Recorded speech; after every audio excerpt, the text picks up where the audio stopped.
ദൈവകുമാരനും മാതാവിനും നന്ദി. എൻ്റെ പേര് ആശ അരവിന്ദ്. ഞാൻ താമസിക്കുന്ന സ്ഥലം എറണാകുളമാണ്. എൻ്റെ സ്വദേശം കോട്ടയമാണ്. ഞാൻ 2023 മാർച്ച് മാസം 20-ാം തീയതിയാണ് ആദ്യമായിട്ട് കൃപാസനത്തിൽ വരുന്നത്. കൃപാസനം അതിനു മുമ്പേ അറിയാമോ എന്ന് ചോദിച്ചാൽ ആരൊക്കെയോ പറഞ്ഞു കേട്ടിട്ടുണ്ട്, പക്ഷേ എന്താണെന്ന് കൂടുതലായിട്ട് അറിയത്തില്ല. ഇതുവഴി വണ്ടി ഓടിച്ചൊക്കെ പോകുമ്പോൾ ഇവിടെ ഒത്തിരി തിരക്ക് കാണും, ബ്ലോക്ക് ഉണ്ടാവും. പണ്ട് ഇതുപോലെ ആയിരുന്നില്ല, ഇതിൻ്റെ ഫ്രണ്ട് വശം വേറൊരു രീതിയിലായിരുന്നു. അപ്പോൾ ഒക്കെ ഞാൻ എല്ലാവരോടും ചോദിക്കും, ഇവിടെ എന്താ ഇത്ര തിരക്ക്? അപ്പോഴൊക്കെ ഇവിടെ ഒരു പള്ളിയാണ് എന്നൊക്കെ അറിയാമെങ്കിലും ഈ കൃപാസനമാണ് ഒന്നും അറിയില്ല. ഈ കൃപാസനത്തിലോട്ട് വരാനുള്ള എൻ്റെ കാരണം 10 വർഷത്തിന് മേലെ ആയിട്ട് എനിക്ക് ഒരു മോളുണ്ട്. മോളെ ഡെലിവറി കഴിഞ്ഞ ശേഷം എനിക്ക് ഓവുലേഷൻ ടൈം കഴിഞ്ഞാൽ എൻ്റെ ദേഹം മുഴുവൻ നീരാവും. അതിന് പല ട്രീറ്റ്മെൻറ്റുകൾ ചെയ്തു, പല ഹോസ്പിറ്റലുകളിൽ കാണിച്ചു, ആയുർവേദം കാണിച്ചു, അലോപ്പതി കാണിച്ചു, ഹോമിയോ കാണിച്ചു. ഇങ്ങനെ പല രീതിയിൽ ഞാൻ ഈ ഒരു അസുഖത്തിന് വേണ്ടി ട്രീറ്റ്മെൻറ്റ് എടുത്തു. അങ്ങനെ ബാംഗ്ലൂർ കാണിച്ചു, മസ്കറ്റ് കാണിച്ചു, പലരും പലതാണ് പറയുന്നത്. അമൃതയെ കാണിച്ചു, ആസ്റ്റമെഡിസിറ്റി കാണിച്ചു. അങ്ങനെ ഒരുപാട് രൂപ ഞാൻ ഇതിനു വേണ്ടി ചിലവഴിച്ചു. അപ്പം ഞാൻ പല ഹോസ്പിറ്റലിൽ നമ്മുടെ നാട്ടിലിരിക്കുമ്പോൾ കുറേ നേരം ഡോക്ടേഴ്സിന് വേണ്ടി വെയിറ്റ് ചെയ്യണമല്ലോ. അവിടെയൊക്കെ ഇരിക്കുമ്പോഴും എനിക്ക് ഈ പേപ്പർ കൊണ്ട് കൃപാസനത്തിൻ്റെ പേപ്പർ എങ്ങനെയോ എൻ്റെ അടുത്ത് വരും. അതെന്താ, ആദ്യമൊക്കെ എനിക്കിത് വരുമ്പം ഭയങ്കര അത്ഭുതമായി. ഇതെന്താണിത്? വായിക്കും, അവിടെ വയ്ക്കും. ഇത് റിപ്പീറ്റ് ചെയ്ത് ഞാൻ എപ്പോൾ ആ ഹോസ്പിറ്റലിൽ പോയാലും എൻ്റെ കയ്യിൽ കിട്ടും, ഞാൻ പള്ളിയിൽ പോയാൽ എൻ്റെ കയ്യിൽ കിട്ടും. അപ്പം കൃപാസനത്തെപ്പറ്റി ഞാൻ കൂടുതൽ അറിയാൻ തുടങ്ങി.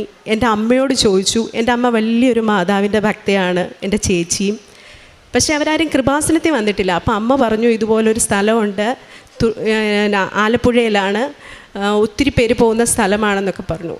അങ്ങനെ ഞാൻ ഒരു മാർച്ച് മാസം 20-ാം തീയതി എൻ്റെ ഒരു സുഹൃത്ത് ഡെൻസിയുടെ കൂടെ ഞങ്ങൾ രണ്ടുപേരും ഒന്നിച്ച് കൃപാസനത്തിൽ വരികയാണ്. ഞാൻ നിസ്സാരമായിട്ട് ഈ വേദന പറയുന്നെങ്കിലും സഹിക്കുന്നതിലും അപ്പുറം വേദനയാണ്. ഒരു ഡെലിവറി ടൈമിലുള്ള പെയിൻ പോലെയാണ് എല്ലാ മാസവും എനിക്കുണ്ടാവുക. ഞാൻ ഒരുപാട് സംസാരിക്കുകയും ചിരിക്കുകയും ചെയ്യുന്ന ഒരു വ്യക്തിയാണ്. പക്ഷേ ഈ സമയത്ത് എനിക്ക് ആൾക്കാരെ കാണാൻ പോലും പറ്റില്ലായിരുന്നു, അത്രയ്ക്ക് പെയിനായിരുന്നു. അങ്ങനെ ഞാൻ കൃപാസനത്തിൽ വന്ന് ഇവിടെ കയറിയപ്പം പോലെ എനിക്ക് എൻ്റെ ദേഹം ഭയങ്കര വേദനയായി, ചൊറിച്ചിലായി. ഞാൻ എന്നിട്ട് ഉടമ്പടി ആദ്യം എടുക്കുക കുറച്ച് പ്രയാസകരമുള്ള കാര്യമാണ്. എങ്കിലും ഉടമ്പടി ഞാൻ ആ പ്രയാസമൊക്കെ സഹിച്ചെടുത്തു. അങ്ങനെ ഞാൻ ഉടമ്പടിയൊക്കെ എടുത്തു. ഇപ്പം 1.5 വർഷത്തിന് മേലെയായി. 2003 മാർച്ചിലല്ലേ. അങ്ങനെ ഇതുവരെ ഈ ഒരു നിമിഷം വരെ എൻ്റെ ഉടമ്പടിയിലോ ഒരു പ്രാർത്ഥനയിൽ, വൈകുന്നേരമുള്ള പ്രാർത്ഥനയിലും രാവിലെയുള്ള പ്രാർത്ഥനയിലും ഇതുവരെ ഒരു മുടക്കവും വന്നിട്ടില്ല. അതെ, എങ്ങനെയാണെങ്കിലും ആ സമയമാകുമ്പോൾ എങ്ങനെയും എനിക്ക് പ്രാർത്ഥിക്കാൻ പറ്റും. പക്ഷേ ബാക്കിയുള്ള കാര്യങ്ങളിൽ ഇടയ്ക്കിടയ്ക്ക് എല്ലാ ദിവസവും കുർബാനയിൽ പങ്കെടുക്കാൻ ഒത്തോം ചോദിച്ചാൽ സാധിച്ചിട്ടില്ല. ഇടയ്ക്ക് കുടുംബ പ്രാർത്ഥന എനിക്ക് പറ്റുന്ന പോലെ എല്ലാം ഞാൻ ചെയ്യാറുണ്ട്. എനിക്ക് വീട്ടിലിരുന്ന് ചെയ്യാൻ പറ്റിയില്ലേ, വണ്ടി ഓടിക്കുമ്പോഴേലും ഞാൻ ചെയ്യാറുണ്ട്. അങ്ങനെയെല്ലാം ഞാൻ ചെയ്തു വരുന്ന ഒരു വ്യക്തിയാണ്. ആ ഒരു വേദനയിൽ നിന്ന് എനിക്ക് പൂർണ്ണ സൗഖ്യം കിട്ടിയോ എന്ന് ചോദിച്ചാൽ പൂർണ്ണ സൗഖ്യം കിട്ടിയെന്ന് തന്നെ ഞാൻ പറയും. കാരണം എനിക്കിപ്പോൾ സഹിക്കാൻ പറ്റുന്ന വേദനയേ ഉള്ളൂ. ഈ വേദന കൊണ്ട് എനിക്കൊരു ആങ്സൈറ്റി അറ്റാക്ക് വരെ വന്നിട്ടുണ്ട്, സഹിക്കാൻ വയ്യാത്തതുകൊണ്ട്. അപ്പം അങ്ങനെ ഞാൻ അതുവഴി ഒത്തിരി പേരെ ഇവിടെ കൊണ്ടുവന്നിട്ടുണ്ട്. എൻ്റെ കുടുംബത്തിൽ തന്നെ ഇപ്പോൾ ഒരു 3-4 പേരുണ്ട് ഉടമ്പടി എടുത്ത് പ്രാർത്ഥിക്കുന്നവർ. അതാണ് എൻ്റെ കൃപാസനത്തിലേക്ക് വരാനുള്ളതും എൻ്റെ രോഗത്തിലുള്ള സൗഖ്യവും എനിക്ക് തന്നത്. ഞാൻ സിനിമാ മേഖലയിലാണ് വർക്ക് ചെയ്യുന്നത്. എൻ്റെ മേഖല എന്ന് പറയുന്ന അറിയാമല്ലോ, നമ്മളെപ്പോഴും ആക്റ്റീവായിട്ടിരിക്കേണ്ട ഒരു മേഖലയാണ്. അപ്പോൾ ഈ വേദനകൾ നമ്മളെ ഒന്നും ചെയ്യാനായിട്ട് സാധിക്കത്തില്ലായിരുന്നു. പിന്നെ പെട്ടെന്ന് വണ്ണം വയ്ക്കുക. ഒരു മാസത്തിൽ ഒരു 50 കിലോയാണ് എനിക്കെങ്കിൽ ഈ ഒരു വേദന തുടങ്ങുമ്പോൾ ഞാനൊരു 58 കിലോ 60 കിലോ അത്ര വ്യത്യാസം വരും. എൻ്റെ ഡ്രസ്സുകളിലും എല്ലാ കാര്യങ്ങളിലും എനിക്ക് മൂഡ് ഓഫും എല്ലാം ആയിരിക്കും. അപ്പോൾ പലരും എന്നെ കാണുമ്പോൾ ചോദിക്കും, എന്ത് പറ്റി ഇതിനെ പെട്ടെന്ന് വണ്ണം വെച്ച്? ഇതിനെല്ലാം നമ്മൾ ക്വസ്റ്റ്യൻ ആൻസർ ചെയ്യണം. എന്തുകൊണ്ട് സിനിമ ചെയ്യുന്നില്ലെന്ന് ചോദിച്ചാൽ അതിന് ആൻസർ ചെയ്യണം. ഒത്തിരി ക്വസ്റ്റ്യൻ ആൻസർ ചെയ്യേണ്ട ഒരു മേഖലയാണ് എൻ്റെ. അങ്ങനെ ഞാൻ കൃപാസനത്തിൽ 6 കാര്യങ്ങൾ, 5 എഴുതിയാൽ മതി, 6ാമത്തെ ദൈവത്തിന് കൊടുക്കണമെന്ന് പറഞ്ഞെങ്കിൽ എനിക്ക് 6 കൂടുതൽ കാര്യങ്ങളുണ്ടായിരുന്നു എഴുതാൻ. ഞാൻ 6 കാര്യങ്ങൾ എഴുതി. ചിട്ടയായ അച്ഛൻ പറഞ്ഞ പോലെ എല്ലാം പ്രാർത്ഥിച്ചു. ആദ്യത്തെ ഉടമ്പടി പുതുക്കാൻ വന്ന സമയത്ത് ഞാൻ ആ ഓഫീസിൻ്റെ അവിടെ നിൽക്കുമ്പോൾ ആർക്കോ എന്നെ മനസ്സിലായി. അപ്പം ഞാൻ പറഞ്ഞു, ജോസഫ് അച്ഛനെ കാണാൻ പറ്റുമോ, എനിക്കൊന്ന് കാണണം എന്നുണ്ട് എന്ന് പറഞ്ഞു. അപ്പം ഞാൻ അച്ഛനെ കാണാൻ വേണ്ടി അവരോട് ചോദിച്ചപ്പോൾ ആദ്യമേ ഇന്ന് ഓഫീസിലൊക്കെ സംസാരിച്ചിട്ട് എനിക്ക് കാണാം, നമുക്ക് ബ്ലെസ്സിങ് മേടിക്കാം എന്ന് പറഞ്ഞു. അച്ഛൻ്റെ അടുക്കൽ ഞാൻ ഈ അൾത്താരെ വരുമ്പോൾ അച്ഛൻ എന്നോട് എൻ്റെ മുഖത്തേക്ക് നോക്കിയിട്ട്, ഞാൻ സിനിമയിലാണോ, എന്താ നിൻ്റെ ആവശ്യം എന്നൊന്നും അല്ല ചോദിച്ചത്, എൻ്റെ മുഖത്തോട്ട് ഇങ്ങനെ നോക്കിയിട്ട് അച്ഛൻ പ്രാർത്ഥിച്ചു. അത് കഴിഞ്ഞ് എന്നോട് ചോദിച്ചു ഏത് മേഖലയിലാണ് വർക്ക് ചെയ്യുന്നത്. അപ്പം ഞാൻ പറഞ്ഞു സിനിമയിലാണ്. ഞാൻ കൂടുതൽ അഡ്വർടൈസ്മെൻറ്റാണ് ചെയ്യുന്നത്, സിനിമയും ചെയ്യും.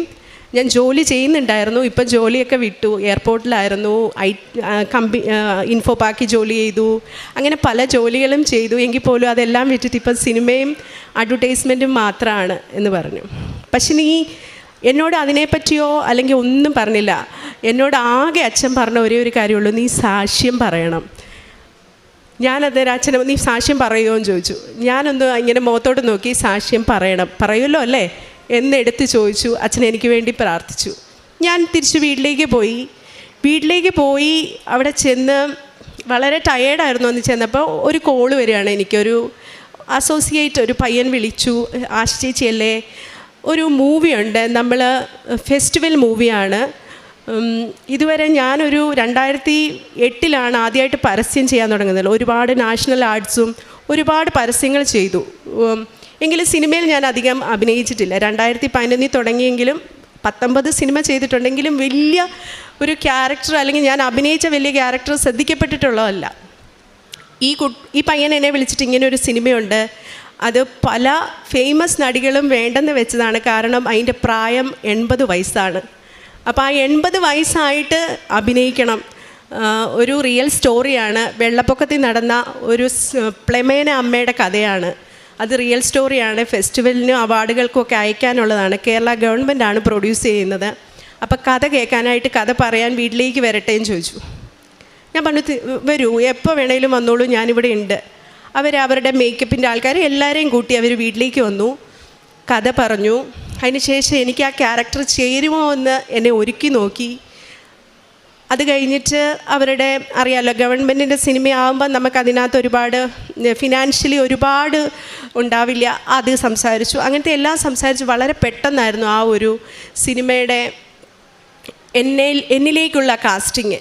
കാരണം വലിയ വലിയ സ്റ്റാറുകളിൽ നിന്നും മാറി എന്നിലേക്ക് അത് വന്നത് എനിക്ക് ഭയങ്കര അതിശയമായിരുന്നു. ആ സിനിമ വളരെ പെട്ടെന്ന് ചെയ്യണമെന്നും പറഞ്ഞു. ഒരു 4 ദിവസത്തിനുള്ളിൽ ഷൂട്ട് തുടങ്ങും. പക്ഷേ അതിനുവേണ്ടി പല കുട്ടികളും അതിൻ്റെ ബാക്കിലുള്ളവർ മാസങ്ങളായിട്ട് ഗ്രൂം ചെയ്ത് അതിലേക്ക് വരാനായിട്ട് ഒരുങ്ങിയിരിക്കുന്നതാണ്. ഇത്രയും എക്സ്പീരിയൻസ്ഡ് ആയിട്ടുള്ള ക്യാരക്ടർ ഞാൻ എങ്ങനെ ചെയ്യും എന്നൊക്കെ എന്നെ വളരെ ആശയക്കുഴപ്പത്തിലാക്കിയെങ്കിലും ഞാൻ ആ സിനിമയിൽ ജോയിൻ ചെയ്തു. സിനിമയിൽ അഭിനയിച്ചു. ആ സിനിമയ്ക്ക് എന്തൊക്കെയോ ഈ കൃപാസന മാതാവുമായിട്ട് ഭയങ്കര അടുപ്പമാണ്. കാരണം ഒരു മാതാവിൻ്റെ പാട്ട് ഞാൻ അതിനകത്തിരുന്ന് പാടുന്നുണ്ട്. അതിൻ്റെ പോസ്റ്റേഴ്സ് ഇറങ്ങുമ്പോൾ ഈ ഒരു ബാക്ക്ഗ്രൗണ്ടാണ് ആ പോസ്റ്റേഴ്സിന്, അതിൽ ഞാൻ നിൽക്കുന്നതായിട്ടാണ്. അത് മാത്രമല്ല, ഞാൻ അവിടെ നമ്മൾ ഷൂട്ട് നടക്കുമ്പം ആകെ അവർ 18 ദിവസമാണ് ഈ സിനിമ മുഴുവൻ ഷൂട്ട് ചെയ്യാൻ ടൈം തന്നേക്കുന്നത്. അതിന് 16 ദിവസം കൊണ്ടെങ്കിലും ഷൂട്ട് ചെയ്ത് കൊടുക്കണം. അപ്പോൾ അത്രയ്ക്ക് ഹെക്റ്റിക്കായിട്ടാണ് ഈ സിനിമ എടുക്കുന്നത്. വെള്ളപ്പൊക്കമാണ്, മുഴുവൻ നേരവും മഴയാണ്.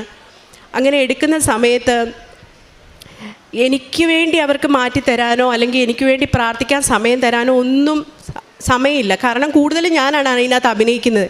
എങ്കിൽ പോലും 5:30 വെളുപ്പിനെ, രാത്രിയിലൊക്കെ ഷൂട്ടുണ്ട് ചില ദിവസങ്ങളിൽ, എങ്കിൽ പോലും ആശ എവിടെ എന്ന് ചോദിക്കുമ്പോൾ ഞാനിവിടെ ഇരുന്ന് മുട്ടേക്കുത്തി നിന്ന് പ്രാർത്ഥിക്കുകയായിരിക്കും. ആ വീടും ഒരു മാതാവിൻ്റെ ഒരു ഈരാറ്റുപേട്ടയിലുള്ള വീടാണ്, ഒരു ക്രിസ്ത്യൻ വീടാണ്. അതിനുള്ള സജ്ജീകരണങ്ങളെല്ലാം അവരും എനിക്ക് ചെയ്തു തരും. അതുപോലെ ആ സിനിമയിലുള്ള എല്ലാവരും എനിക്ക് രാത്രിയിലും രാവിലെയും പ്രാർത്ഥിക്കാനുള്ള എല്ലാ ഒരുക്കങ്ങളും ചെയ്തു തരും. അത്രയ്ക്ക് മനോഹരമായ ഒരു സെറ്റായിരുന്നു. ഒരു ദൈവികത ഭയങ്കര നിറഞ്ഞു നിൽക്കുന്ന ഒരു സിനിമയായിരുന്നു. അങ്ങനെ ആ സിനിമ ഞാൻ ചെയ്ത് അതിപ്പോൾ ഫെസ്റ്റിവലിന് അയച്ചിട്ടുണ്ട്. ഓണത്തിന് റിലീസാണ്. സിനിമയുടെ പേര് പ്രളയശേഷം ഒരു ജലകന്യക എന്നാണ്. ആ ഒരു സിനിമ തീർച്ചയായിട്ടും എനിക്ക് കൃപാസന മാതാവ് എൻ്റെ കയ്യിൽ തന്ന സിനിമ തന്നെയാണ്. ദൈവത്തിനും കൃപാസന മാതാവിനും ഒരുപാട് നന്ദി. അതേപോലെ സ്വർണ്ണ കന്യക എന്നൊരു പുതിയ സിനിമ ചെയ്തു, അതും മാതാവിൻ്റെ സിനിമ. അപ്പം എന്നെ കാണുമ്പോൾ എല്ലാവരും ചോദിക്കും, ഇപ്പോൾ ആശ മാതാവിൻ്റെ സിനിമ മാത്രമേ ചെയ്യാറുള്ളൂ എന്ന്. ആ സിനിമ മാതാവിൻ്റെ സ്റ്റോറിയാണ്. 4 ഭാഷകളിലായിട്ടാണ് അത് ഇറങ്ങുന്നത്. അതും അതിൻ്റെ ഷൂട്ടും പ്രോസസ്സിങ്ങും ഒക്കെ നടക്കുന്നു. അങ്ങനെ ദൈവം എന്നെ പല കാര്യങ്ങളിൽ, ഞാൻ ഒരു 6 കാര്യങ്ങൾ എഴുതിയെങ്കിലും ആ എഴുതിയതെല്ലാം ഇതുമായിട്ട് ബന്ധപ്പെട്ട കാര്യങ്ങളായിരുന്നു. അതെല്ലാം കൂടെ എനിക്ക് ഒന്നിച്ചു തരികയായിരുന്നു.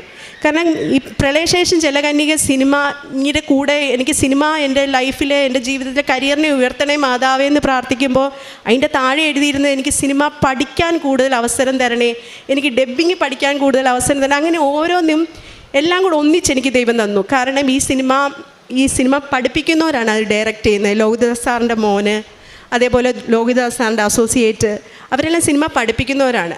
അദ്ദേഹത്തിൻ്റെ ബ്രദറാണ് ഡബ്ബിങ് പഠിപ്പിക്കുന്നവരാണ്. അപ്പോൾ എനിക്ക് അതിലൂടെ ഒരു വലിയ പഠനവും കൂടിയാണ്. ഞാൻ പറഞ്ഞ 6 കാര്യങ്ങൾ അങ്ങനെ സാധിച്ചു കിട്ടി. അതെൻ്റെ ഒരു ജീവിതത്തിൽ ഭയങ്കര, എൻ്റെ ഒരു കരിയറിൽ തന്നെ എനിക്ക് ഒരുപാട് മനസ്സിന് സന്തോഷം തന്ന ഒരു കാര്യമാണ്. പിന്നെ ഞാൻ പറഞ്ഞ അസുഖം എനിക്കിപ്പം പൂർണ്ണ മാറ്റമുണ്ട്. ഞാൻ ഇങ്ങനെയൊന്നും ചിരിക്കുക പോലും ഇല്ലായിരുന്നു. എനിക്ക് കുളിക്കാൻ പോയിട്ടൊന്നും ചിരിക്കാൻ പോലും വയ്യാത്ത വേദനയായിരുന്നു. ഒരു കാറ്റടിക്കാൻ വേല, ഇതൊന്നും എനിക്ക് ഏറ്റവും അടുപ്പമുള്ളവർക്കൊക്കെ അറിയാം, പക്ഷേ അല്ലാത്തവർക്ക് അറിയത്തില്ല. പെട്ടെന്ന് എന്താ വണ്ണം വെച്ചേ എന്ന് മാത്രമേ എല്ലാവരും ചോദിക്കാറുള്ളൂ. മൂന്നാമതായി എൻ്റെ അമ്മയ്ക്ക് പെട്ടെന്നൊരു ബ്രസ്റ്റിലൊരു മുഴ വന്നു. അത് ബയോപ്സിക്ക് അയക്കണമെന്ന് പറഞ്ഞു, അയച്ചു. അമൃത ഹോസ്പിറ്റലിലാണ് കൊണ്ടുപോയത്. അവർ ബയോപ്സിക്ക് അയക്കുമ്പോൾ അറിയാമല്ലോ, അവിടെ ഗ്രോത്ത് എടുത്തിട്ടാണല്ലോ. അപ്പം ചിലർക്ക് ബ്ലീഡിങ് വരും. അപ്പം 3 ദിവസം നമ്മൾ കൈ അനക്കാൻ പാടില്ല, കംപ്ലീറ്റ് റെസ്റ്റ് വേണം. അപ്പോൾ അമ്മ എന്നോട് പറഞ്ഞാൽ വേദനയുണ്ടോ എന്ന് ചോദിക്കുമ്പോൾ പറയും വേദനയുണ്ട്. ഞങ്ങൾ ഹോസ്പിറ്റലിൽ നിന്ന് വന്നുകൊണ്ടിരിക്കുന്ന വഴിയാണ്. അപ്പോൾ ഇതുവഴിയാണ് ഞാൻ ചങ്ങനാശ്ശേരി വീട്ടിലേക്ക് പോകുന്നത്. അപ്പം അമ്മ എന്നോട് പറഞ്ഞു എനിക്ക് കൃപാസനത്തിൽ കയറണം, എനിക്കൊന്ന് പ്രാർത്ഥിക്കണം. അപ്പം ഞാൻ പറഞ്ഞു എന്തായാലും ചെയ്യാം. അപ്പം ഞാൻ പറഞ്ഞു അമ്മ ഒത്തിരി നേരം കൈയൊന്നും അനക്കി ഒന്നും ചെയ്യരുത്, കാരണം ഡോക്ടർ പ്രത്യേകം പറഞ്ഞ അമ്മയ്ക്ക് ഷുഗറുണ്ട്. അപ്പം ഞങ്ങൾ രാവിലെ ഇവിടെ കൃപാസനത്തിൻ്റെ ഇവിടെ വന്നു. അച്ഛൻ കുർബാന നടക്കാം. അപ്പോൾ എനിക്ക് കണ്ണീര് സഹിക്കാൻ പറ്റുന്നില്ല. എൻ്റെ കണ്ണീർ നിന്ന് ഇങ്ങനെ വെള്ളം. ഞാൻ ഒരുപാട് അമ്മയെ ഇഷ്ടപ്പെടുന്ന ഒരാളാണ്, എല്ലാവരും അങ്ങനെ തന്നെയാണ്. അപ്പം ഞാൻ കരയുന്നുണ്ട്, എൻ്റെ മോളും കരഞ്ഞു. ഞങ്ങൾ കരഞ്ഞ് പ്രാർത്ഥിച്ചു. അപ്പോൾ അമ്മയ്ക്ക് ഉടമ്പടി എടുക്കണമെന്ന് പറഞ്ഞു. ഞാൻ പറഞ്ഞു ഉടമ്പടിയൊക്കെ എടുക്കാമെന്ന് പറഞ്ഞാൽ ഒത്തിരി നേരം നിൽക്കണം. ആദ്യമായിട്ട് ഉടമ്പടി എടുക്കുമ്പം 4-5 മണിക്കൂർ നിൽക്കണേ. അമ്മയ്ക്ക് ഷുഗറുണ്ട്, അത് മാത്രമല്ല ബ്ലീഡിങ് ഉണ്ട്. ഇങ്ങനെ ബാഗ് ഇങ്ങനെ ഇട്ടേക്കും ആ ഫ്ലൂയിഡിന് വേണ്ടി. അവിടെയൊക്കെ കയറിപ്പോവുക വലിയ പാടാണ്. പറഞ്ഞിട്ട് അമ്മ കേട്ടില്ല. അമ്മ ഉടമ്പടി എടുത്തു. അവിടെ കയറി ഫ്ലൂയിഡ് പാക്ക് ചെയ്യുന്ന ബാഗും ഒക്കെ ആയിട്ട് ഉടമ്പടി എടുത്തു. ആ ഉടമ്പടി അമ്മ അതേപോലെ പൂർത്തീകരിച്ചു. അമ്മയുടെ റിസൾട്ട് വന്നപ്പോൾ അങ്ങനെ മുഴയേ അവിടെ ഇല്ല. 2ാമത് സ്കാൻ ചെയ്യുമ്പോൾ ഒരു കുഴപ്പമില്ല അമ്മയ്ക്ക്. പിന്നെ 3ാമതായി ഞാൻ എഴുതി വെച്ച് പ്രാർത്ഥിച്ചതാണ് എൻ്റെ മകൾ SSLCക്ക് കിട്ടേണ്ട മാർക്ക്. പരീക്ഷയ്ക്ക് പോകുമ്പോൾ ഞാൻ തൈലം പുരട്ടി കൊടുക്കും, പ്രാർത്ഥിക്കും. അവളൊരു വലിയ പഠനമുള്ള ഒരാളാണെന്ന് എനിക്ക് അത്ര ഫീൽ ചെയ്തിട്ടില്ല. എന്നാലും പഠിക്കും, പക്ഷേ ഉഴപ്പിയല്ല, പക്ഷേ വലിയ ഇതിലായിട്ട് കോൺസെൻട്രേറ്റ് ചെയ്യാറില്ല. എങ്കിൽ പോലും പരീക്ഷയായപ്പോൾ ആ കുട്ടി ഇരുന്ന് നന്നായി പഠിച്ചു. ആ കൊച്ചു എക്സാം എഴുതുന്ന സമയം മുഴുവൻ ഞാൻ വിശ്വാസ പ്രമാണം ചൊല്ലി ഇരുന്ന് പ്രാർത്ഥിച്ചു. ആ പരീക്ഷ തുടങ്ങുമ്പോൾ മുതൽ അവസാനിക്കുന്നിടം വരെ ഞാനത് ഇങ്ങനെ യൂട്യൂബിൽ വെക്കും, ഞാൻ കൂടെ ഇരിക്കും, പ്രാർത്ഥിക്കും. എൻ്റെ മോക്ക് റിസൾട്ട് വന്നപ്പോൾ ഞാൻ എത്രയാ മാർക്ക് എഴുതിയത് അതിന് 1% കൂടുതൽ മാർക്ക് അവൾക്ക് ലഭിച്ചു. അത്രയ്ക്ക് അനുഗ്രഹങ്ങൾ ഓരോന്നായിട്ട് മാതാവ് എൻ്റെ ജീവിതത്തിൽ തന്നുകൊണ്ടിരിക്കുകയാണ്. ഞാനിങ്ങനെ യാത്ര ചെയ്യുമ്പോഴും ഒക്കെ എന്തേലും അയ്യോ അങ്ങനെ എൻ്റെ മാതാവ് എൻ്റെ കൂടെ ഉണ്ട് എന്നുള്ള അനുഗ്രഹം എപ്പോഴും ഉണ്ടാവും. അപ്പം എന്നെ പലരും ഇപ്പോൾ വിളിക്കുന്ന കൃപാസന മാതാവേന്നാണ്. അപ്പം ഞാൻ പറയാം അത് എന്നെ വിളിക്കാൻ വേണ്ടി അത്ര പരിശുദ്ധിയൊന്നും അല്ല ഞാൻ. എങ്കിൽ പോലും അവരെല്ലാം എൻ്റെ ഭക്തി ഞാൻ പറയുന്നതും കേട്ടിട്ടാണ്. യൂട്യൂബിലൊക്കെ വലിയൊരു ട്രോളുണ്ട്. എൻ്റെ കാശുരൂപം ഞാൻ കൃപാസന മാതാവിൻ്റെ വലിയ ഭക്തയാണെന്ന് പറയുന്ന ഒരു ഓഡിയോ ലോഞ്ചിന് പറയുന്ന ഒരു വീഡിയോ. എങ്കിൽ പോലും അതിലൊക്കെ ഞാൻ അഭിമാനമാണ് കൊള്ളുന്നത്. കാരണം അത്രയ്ക്ക് അനുഗ്രഹങ്ങൾ ഓരോന്നോരോന്നായിട്ട് എനിക്കും എൻ്റെ സുഹൃത്തുക്കൾക്കും എൻ്റെ ബന്ധുമിത്രാദികൾക്കും എന്നെ ചുറ്റിപ്പറ്റിയവർക്കെല്ലാം മാതാവ് തന്നുകൊണ്ടിരിക്കുകയാണ്. 1000 നന്ദി. പ്രാർത്ഥനയൊന്നും ഞാൻ ഇതുവരെ മുടക്കുകയോ ഒന്നും ചെയ്തിട്ടില്ല. കഴിയുന്നത്ര ചെയ്യുന്നുണ്ട്. എല്ലാവരും അതുപോലെ ചെയ്യുന്നുണ്ടെന്ന് വിചാരിക്കുന്നു. നന്ദി. യെശയ്യായുടെ പുസ്തകം 26:4 നാം വായിക്കുന്നു. കർത്താവിൽ എന്നേക്കും ആശ്രയിക്കുവൻ. ദൈവമായ കർത്താവ് ശാശ്വതമായ അഭയശിലയാണ്. അങ്ങയിൽ ഹൃദയം ഉറപ്പിച്ചിരിക്കുന്നവനെ അവിടുന്ന് സമാധാനത്തിൻ്റെ തികവിൽ സംരക്ഷിക്കുന്നു. എന്തെന്നാൽ അവൻ അങ്ങയിൽ ആശ്രയിക്കുന്നു. പ്രിയ സഹോദരി ആശ, ജീവിതത്തെയും ദൈവാനുഭവത്തെയും നമ്മുടെ മുമ്പിൽ പങ്കുവയ്ക്കുകയായിരുന്നു. രോഗത്തിൻ്റെ അതിതീവ്രമായ വേദനയുടെ നിമിഷങ്ങളിലൂടെ കടന്നു പോകുമ്പോഴും പൂർണ്ണമായി അമ്മ മാതാവിൽ ശരണപ്പെടുകയും ഉടമ്പടിയുടെ പ്രാർത്ഥനകൾ ഒരല്പം പോലും വ്യത്യാസപ്പെടാതെ ഓരോ ദിവസവും സൗഖ്യത്തിനു വേണ്ടി ആഗ്രഹിച്ച് പ്രാർത്ഥിക്കുകയും നേർച്ചത്തൈലം എപ്പോഴും ഉപയോഗിച്ചുകൊണ്ട് എൻ്റെ സൗഖ്യത്തിനിത് കാരണമാകും എന്ന പ്രത്യാശയോടുകൂടി അമ്മയിലും ഈശോയിലും ജീവിതം സമർപ്പിക്കുകയും ചെയ്തത് മകൾ സാക്ഷ്യപ്പെടുത്തുന്നതാണ് നാം ശ്രമിച്ചത്. രോഗവേദന പൂർണ്ണമായി മാറ്റിക്കൊടുക്കുന്നത്, മറ്റുള്ളവരുടെ മുമ്പിൽ അഭിമാനത്തോടെ സന്തോഷത്തോടെ നിൽക്കുവാനും ജീവിക്കുവാനും മകളെ സഹായിക്കുന്നതിനെക്കുറിച്ച് മകളിവിടെ സാക്ഷ്യപ്പെടുത്തുകയാണ്. സിനിമ മേഖല ഏറെ ഇന്ന് ചർച്ച ചെയ്യപ്പെടുന്ന ഒരിടമാണെന്ന് നമുക്കറിയാം. അമ്മ മാതാവിൽ ശരണപ്പെട്ടുകൊണ്ട് ഓരോ പ്രാർത്ഥനകളും അതിരാവിലെ മുതൽ രാത്രിയുള്ള പ്രാർത്ഥനകൾ പൂർണ്ണമായി അത് നിർവഹിക്കുന്നതിനുള്ള തീഷ്ണതയും സന്നദ്ധതയും എത്രത്തോളം ഈ മകൾ കാണിച്ചുവെന്ന് അവളുടെ വാക്കുകളിലൂടെ വെളിപ്പെടുത്തുന്നുണ്ട്. ചെറിയ ചെറിയ വേഷങ്ങളിൽ സിനിമയിൽ മുഖം കാണിച്ചിരുന്ന, പരസ്യങ്ങളിൽ മുഖം കാണിച്ചിരുന്ന മകൾക്ക് ഉടമ്പടി എടുത്തതിന് ശേഷം 3 വലിയ പ്രോജക്റ്റുകളിൽ പൂർണ്ണ പങ്കാളിത്തം, നായികാസ്ഥാനമുള്ള ഇടങ്ങളിലേക്ക് മകളെ ഉയർത്തിയത് മകൾ നമ്മുടെ മുമ്പിൽ സാക്ഷ്യപ്പെടുത്തുകയാണ്.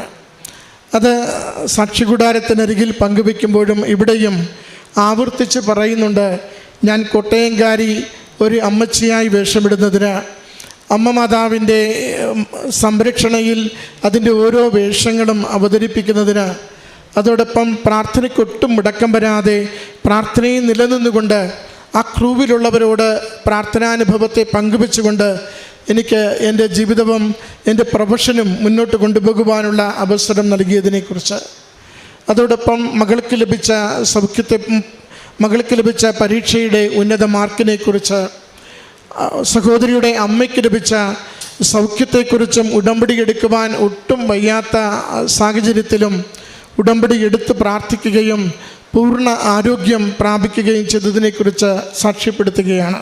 പ്രിയമുള്ളവരെ, എത്രത്തോളം അമ്മ മാതാവിൽ നമ്മൾ ജീവിതം കൊണ്ട് ശരണപ്പെടുന്നു.